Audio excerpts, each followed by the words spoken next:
Hi guys, how are you guys doing? I hope you're all well. Today I just wanted to share a quick video with you on ethical dilemmas. As a social worker, ethical dilemmas will arise regardless of what field you're in. So in this video I just wanted to talk a little more about what it is, what it generally looks like. I'll give a few examples and I'll give the best way of responding to these ethical dilemmas. Alright, let's get right into it. So an ethical dilemma generally arises when you've got to make a decision about something. Usually, the reason why an ethical dilemma would arise is because regardless of what decision you make, you would have to compromise on one side of the ethics. So it could be surrounding social work, there are a set of ethics that guide every social worker's practice. So, and we have our own obviously personal values. There's laws as well that we need to go by and things like that. So anytime an ethical dilemma arises, there is usually have to make a decision, and usually the decision that you make will mean you either compromise an ethic in social work, or you could compromise a law, or you could compromise a value in social work, something along those lines. I feel like if I explain what they are, then it probably would make more sense. Ethics are basically standards that a group of people or a group of professionals identify to be the right course of action, and it's usually based on logic and what's rational. Values are a set of beliefs or a set of attitudes that a person ascribes to, and it's usually based on your own feelings and your own judgment on certain things. There are also values that underpin social work as well. There's morals, which is obviously what an individual decides to obey, basically, or what an individual identifies as right as well. It could be based on religion or spirituality or a person's beliefs. And then there's laws and policies, which is basically self-explanatory. So in any circumstance where there would be an ethical dilemma, there would be two things that might be sort of clashing. So it could be a value in social work, and then it could be maybe a law as well. So for instance, an example of an ethical dilemma for me that has arisen in my work is probably having to make a report to child protection because of concerns that I had about a child's safety. Obviously, in that sense, as a social worker, as part of my ethics, I have a duty of care to this person, and I am responsible for their well-being in that sense. I am also responsible to make sure the information that they share with me remains confidential. But at the same time, by law, I'm a mandatory reporter.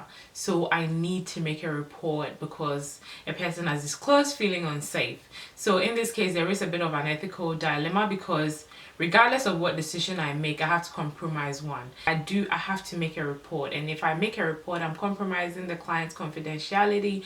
I stand a chance of losing trust in them. And obviously that would be a barrier in me working with them. And I can't compromise the law either, because if I do that, then my profession is at risk. I stand a chance of losing my job as well because I haven't made a report when I should have. But either way, I have to compromise something. So that's one example.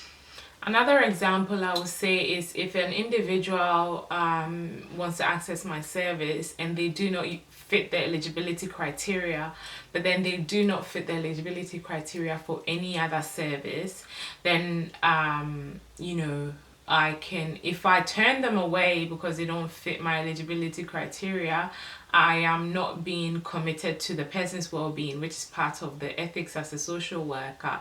But if I do take them on as well, then obviously I am compromising the ethics of the organization, because there is obviously policies and procedures that we go by, and there's reasons why we need to stick to the eligibility criteria in taking people on as clients. So if I decide to take them on, then I am compromising my the law or policy that you usually go by in taking on clients. So I hope that makes sense. Using that example sort of helps to clarify things a little bit. Generally, what I've found beneficial in dealing with ethical dilemmas is sort of breaking down the situation to identify like a few things, like, you know, trying to identify what are the ethics that are coming into play in this particular situation. Like, is it my own personal values? Is it the values of social work? Is it particular laws? I think having it laid out on the table, that definitely helps to give some clarity.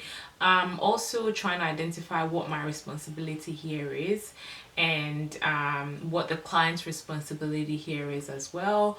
Who are the relevant people that need to participate in this particular decision making? That's also helpful to know. I find debriefing and talking to my supervisor around what's happening, or even just colleagues as well, to see what their opinion is around that. That has also been very beneficial in coming to a conclusion and feeling confident in the conclusion that I've come to. I also find it important to think about who would be affected by the decision that I have made. So when it comes to, for instance, making a report to child protection, obviously who will be affected will be the client that I'm working with, their child as well, if I do make a report, or if I don't make a report, regardless, because obviously there's consent and that's why a report is being made. And obviously my service will be impacted as well, depending on how the client takes that on. I found that generally also making the report with the client present has been helpful, because obviously before I work with them, I'll usually tell them that if they tell me anything that makes me feel like, you know, there are risks for them to themselves or their child is at risk, I have to make a report. So just being in the room whilst I make the report gives them some confidence that I'm not, you know, I'm being honest about everything that they've told me, and, you know, they're able to have an input as well if they want to, or if they wanted to make the report themselves, then they can do that. So that helps a little bit with the trust and not losing that report that I might already have with the client. Now, I just briefly thought I'll include this. So the values of social work, according to the Australian Association of Social Workers, are social justice, professional integrity, and respect for persons. That is basically it. I hope you guys find this video helpful. If you do, definitely give this video a thumbs up, subscribe if you haven't already. If you guys have experienced any form of ethical dilemmas in any sort of scenario, share it below and let me know how you responded to it, because I'm sure other people will benefit from that as well. Thank you so much for watching, and I'll see you in my next video. Bye guys.